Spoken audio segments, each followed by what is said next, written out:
6 पैकी 5 आमदार सत्ताधारी पक्षाचे असताना देखील ओला दुष्काळाची 1 रुपयाची मदत चंद्रपूर जिल्ह्यातल्या एकाही कास्तकाराला आजपर्यंत मिळालेली नाही। असं असताना चंद्रपूर जिल्ह्यातल्या शेवटच्या टोकावर असणाऱ्या जिवती तालुक्यात आज आम्ही तहसीलदार मॅडमची जेव्हा भेट घेतली, हे संपूर्ण कास्तकार आमच्या सोबत आहे। यांचं म्हणणं असं आहे की आमच्या शेतीचं मॅडम नुकसान झालेलं आहे, आमच्या बांधावर येऊन त्या नुकसानीची तुम्ही पाहणी करा। अधिकाऱ्यांनी बऱ्याच गावांमध्ये जाऊन अजूनही नुकसानीची पाहणी केलेली नाही आणि सन्माननीय तहसीलदार मॅडम म्हणतात की या भागात सरसकट नुकसान झालेलंच नाही। असं अत्यंत असंवेदनशील वक्तव्य प्रशासनाच्या माध्यमातून देखील केलं जात आहे।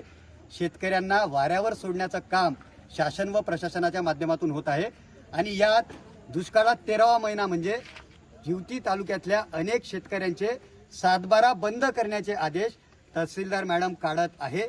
या संदर्भात देखील आज त्यांना आम्ही विचारणा केली असता तुम्ही अपील करा आणि उडवाउडवीचे उत्तरं देण्याचे प्रकार त्यांच्या माध्यमातून झालेला आहे।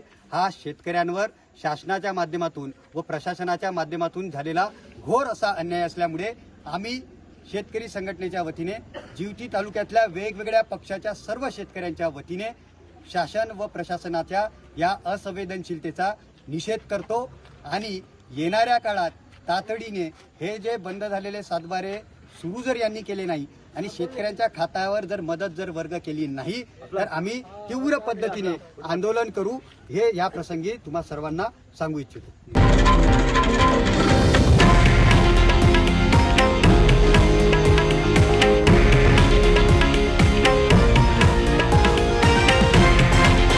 हे आहे देशातील नंबर 1 न्यूज नेटवर्क आणि आपण पाहत आहात TV9 मराठी, एकमेव।